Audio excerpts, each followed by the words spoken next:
नैनीताल के भीमताल ब्लॉक में आदमखोर बाघ का आतंक है। पिछले 15 दिन में बाघ के हमले में 3 लोगों की मौत हो चुकी है। लोग दहशत के साए में जी रहे हैं।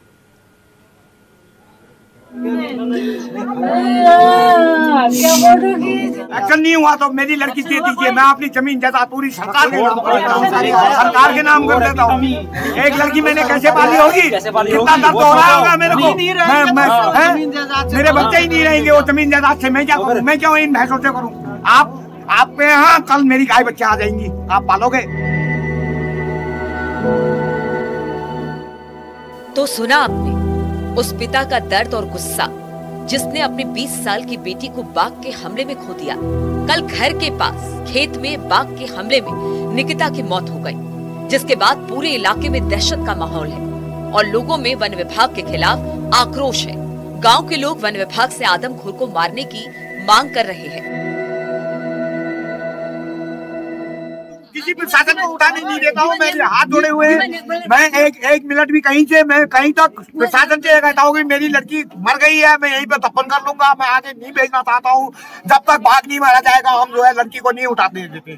बस मैं कुछ नहीं कह रहा हूँ कि नहीं, आप जनता जाइए, मेरे को खाए या मरूं में, हमको देखने वाला है कदरे में कोई नहीं है। आज तक फायदा ही नहीं हुआ। ना बिल्कुल नहीं, यहाँ से लाश नहीं उठेगी, किसी भी कीमत पर नहीं उठेगी। हम जो तन से हम झेल रहे हैं, तुम झेल के दिखाओ ना। जो बड़े बड़े ऑफिसर झेल के दिखाए ना। ये पहला हमला नहीं, बल्कि इससे पहले भी लगभग 15 दिन पहले भीमताल ब्लॉक के मलवा ताल के पिंडरों में भी बाघ के हमले में 2 महिलाओं की मौत हो गई थी।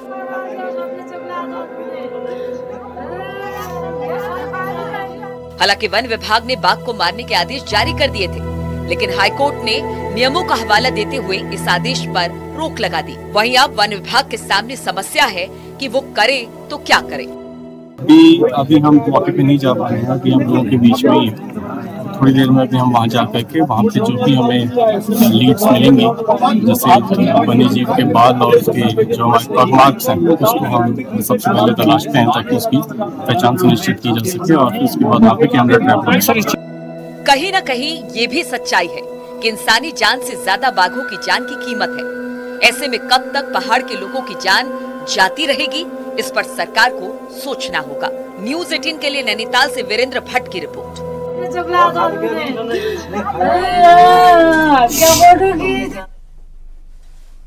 नोएडा जिला अस्पताल में चोरों की नई करतूत सामने आई है। यहां पर टॉयलेट के वॉश बेसिन को तोड़कर टोटी चुरा ली गई। पिछले महीने भी ऐसी ही चोरी की घटना को अंजाम दिया गया था। देखिए रिपोर्ट। ये है नोएडा का जिला अस्पताल के अंदर की तस्वीरें। यहाँ चोरों ने ऐसी सेंध लगाई कि टॉयलेट में लगे वॉश बेसिनों से सारी टोटियां ही चुरा ले गए। सेक्टर 39 में बने जिला अस्पताल से कीमती टोटी और पाइप की फिटिंग सब पर हाथ साफ कर दिया। एक या दो नहीं, कई वॉश बेसिनों पर लगी टोटियों को चुरा लिया गया। अब अस्पताल से चोरी की ये तस्वीरें सामने आई हैं। बताया जा रहा है कि चोरी की वारदात सीसीटीवी में कैद हुई है और जिसने टोटियों की चोरी की है उसकी तस्वीर भी पकड़ में आ गई है। अस्पताल प्रशासन ने सीसीटीवी को कब्जे में ले लिया और बाद में पुलिस को सूचना कर दी। अब पुलिस सीसीटीवी फुटेज की मदद से जांच पड़ताल कर रही है। कहा जा रहा है कि चोरों ने पूरी प्लानिंग के साथ चोरी की वारदात को अंजाम दिया। चोरी से पहले बाकायदा रेकी भी की गई।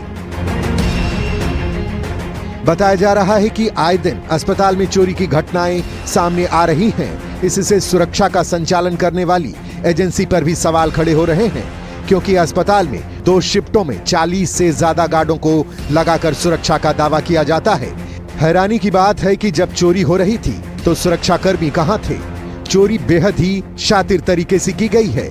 बताया जा रहा है कि पिछले महीने भी अस्पताल में ऐसी ही चोरी सामने आई थी। तब भी टॉयलेट में लगे बेसिनों की टोटियों को चुराया गया था। उस वक्त चोरों ने सभी सिंक तोड़ दिए थे, जिसके बाद पूरा पानी फैल गया था। पानी जब गैलरी में बहने लगा तो गार्डों को चोरी की भनक लगी। बाद में दोबारा टोटियां लगाई गईं, जो काफी महंगी बताई जा रही हैं। लेकिन 1 महीने बाद फिर से चोरों ने टोटियों में सेंधमारी कर दी। Bureau report, news 18। दक्षिणी राज्य तमिलनाडु में बाढ़ से हालात गंभीर बने हुए हैं। कन्याकुमारी समेत 4 जिलों पर बाढ़ की ज्यादा मार पड़ी है, तो वहीं राहत बचाव का काम भी जोरों से चल रहा है। बाढ़ के बीच फंसे लोगों को सुरक्षित निकालने के लिए एयरफोर्स की टीम भी लगी है। ये रिपोर्ट देखिए।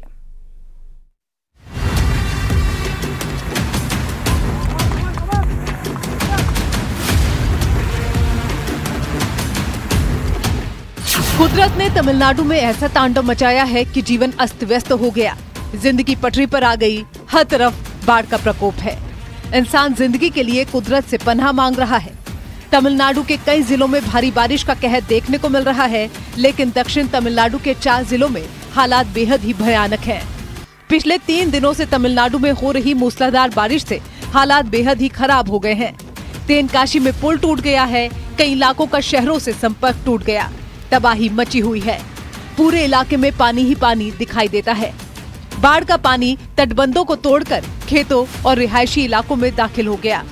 सड़कों पर पानी का कब्जा नजर आ रहा है। दक्षिणी तमिलनाडु के कई हिस्सों में मूसलाधार बारिश की वजह से भारी तबाही मची है। तिरुनेलवेली और थूथुकुडी के अलावा दक्षिणी तमिलनाडु के कई इलाके पानी की आगोश में हैं। ऐसा लग रहा है मानो शहर में नदियां बह रही हैं। राज्य के 4 दक्षिणी जिले कन्याकुमारी, थूथुकुडी, तेनकासी और तिरुनेलवेली भारी बारिश से प्रभावित हुए हैं। तिरुनेलवेली और थूथुकुडी में तो 10 लोगों की मौत की खबर भी है। थूथुकुडी का एक वीडियो सामने आया है, जहां वायुसेना की टीम रेस्क्यू के लिए पहुंची है। बाढ़ प्रभावित इलाकों से लोगों को निकालने की कोशिश की जा रही है। वीडियो में वायुसेना की टीम बाढ़ में फंसी एक महिला का रेस्क्यू करती हुई दिखाई दी। बड़ी ही सावधानी से महिला को रस्सी के सहारे बचाया गया। रेस्क्यू के काम में तेज हवा बाधक बनी हुई है, लेकिन एयरफोर्स के जाबाज जवानों ने हौसला दिखाते हुए रेस्क्यू ऑपरेशन को अंजाम दिया।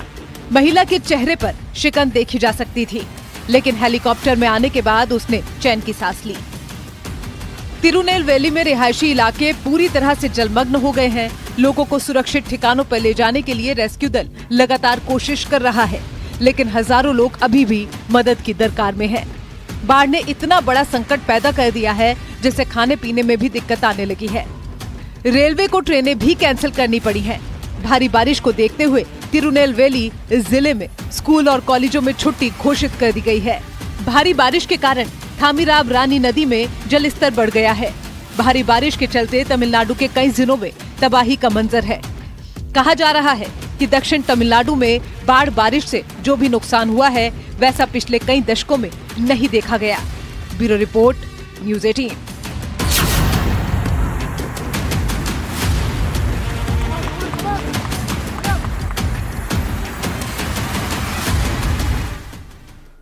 उत्तर प्रदेश में इटावा सफारी पार्क में वन्य जीवों को ठंड से बचाने के लिए कारगर कदम उठाए जा रहे हैं, जिसके लिए यहां 33 हीटर भी लगाए गए हैं। रिपोर्ट देखिए।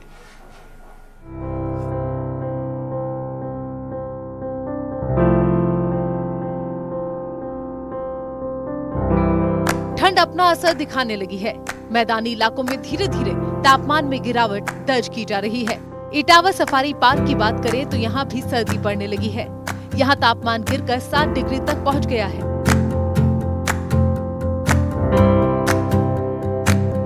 ऐसे में सफारी में रहने वाले वन्य जीवों को ठंड से बचाने का काम शुरू हो गया है। इटावा सफारी पार्क में वर्तमान में शावकों सहित शेरों की संख्या 16, 12 तेंदुए, 146 ब्लैक बग, 87 चीतल, 14 सांभर, 1 भालू और 2 नीलगाय मौजूद हैं। इन सभी 278 वन्य जीवों को ठंड से बचाने के लिए 33 हीटर लगाए गए हैं।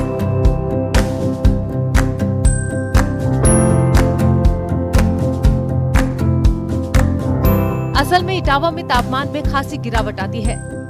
पारा लुढ़कने से किसी भी वन्य जीव को कोई दिक्कत न हो, इसके लिए प्रबंधन ने वन्य जीवों के बाड़े में हीटर, ब्लोअर के अलावा चटाई, पुआल का इंतजाम किया है। ये सारी व्यवस्था तापमान को सामान्य रखने के लिए की गई है। जिला है, यहाँ पे टेम्परेचर जो है सडन डाउन होता है रात में। दिन में अगर आपको गर्मी लगेगी, लेकिन शाम होते होते जो है टेम्परेचर काफ़ी डाउन हो जाता है। तो हम लोग पिछले क्योंकि 8 साल तो करीब हो गया, 2014 से लेकर जानवर यहाँ पे हैं। तो सभी जानवरों को बचाने के लिए ठंड से हम लोग उनके सेल में हीटर या ब्लोअर जो है वो यूज करते हैं। सफारी पार्क के एनिमल हाउस, क्वारंटाइन सेंटर, सभी जगहों का ख्याल रखा गया है। बाड़ों में जमीन पर पुआल और घास के साथ बोरे बिछाए गए हैं। छत से ओस और हवा से बचाव के लिए बाड़ों पर शीट या फिर मैट लगाई गई है। टेम्परेचर ज्यादा ना हो इसके लिए हम लोगों ने सभी उसमें बाड़ों में थर्मामीटर भी लगा रखा है, और जो एक एम्बिएंट टेम्परेचर होता है 27 से 30 डिग्री के आसपास, उसमें जो है तो हम लोग उसी को मेंटेन। खिड़कियों में शीशे लगाए गए हैं ताकि किसी भी तरह से जानवरों तक हवा ना पहुंचे। यहाँ एनिमल हाउस 1 में सबसे कम तापमान रहता है, जहाँ 4 शेरों के लिए 5 हीटरों का इंतजाम किया गया है। इटावा से न्यूज 18 के लिए दिनेश शाक्य की रिपोर्ट।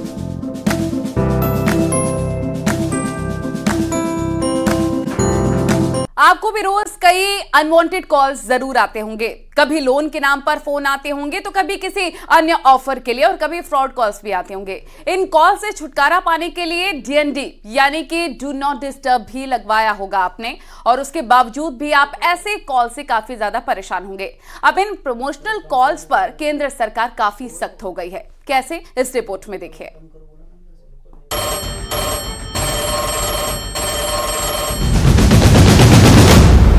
प्रमोशनल रिंग से परेशान है। अनचाही कॉल रात की नींद और दिन का चैन खराब कर रही है। कभी मकान खरीदने के लिए कॉल्स, तो कभी लोन दिलाने के नाम पर कॉल। हद है, इतनी कॉल। खाना खाते वक्त कॉल, दफ्तर जाते वक्त कॉल, कॉल कॉल कॉल। हद हो गई है।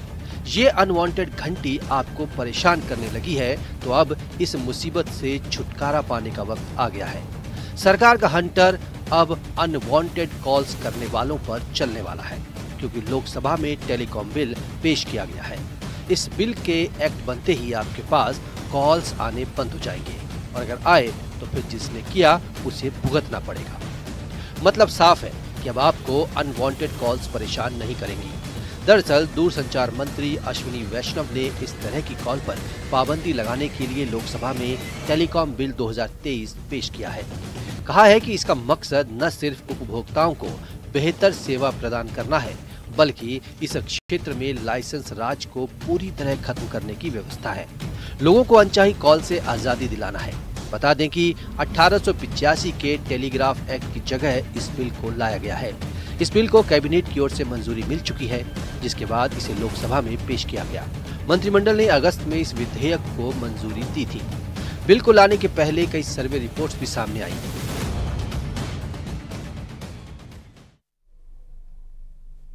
सर्दियों के मौसम में उत्तरकाशी के जंगल कई दिनों से जल रहे हैं और वन संपदा का भारी नुकसान हो रहा है। इस सब के साथ वन विभाग पर लापरवाही के आरोप लग रहे हैं।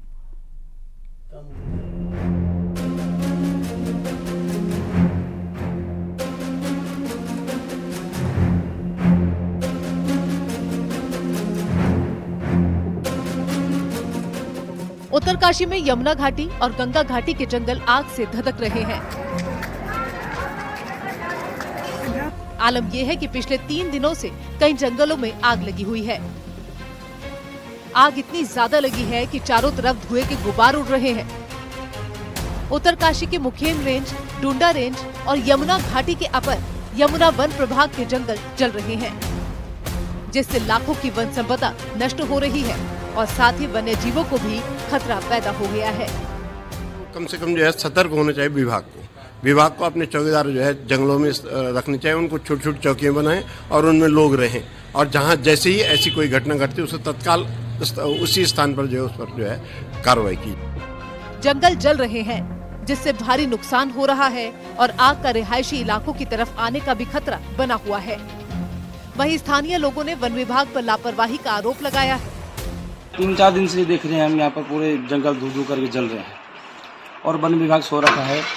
बहुत दुखद घटना है कि इसमें जंगली जानवर, जीव जंतु सब इसमें चपेट में आते हैं आगे की, और आग के चपेट में आने के कारण जो बेचारे जल जाते हैं, मर जाते हैं।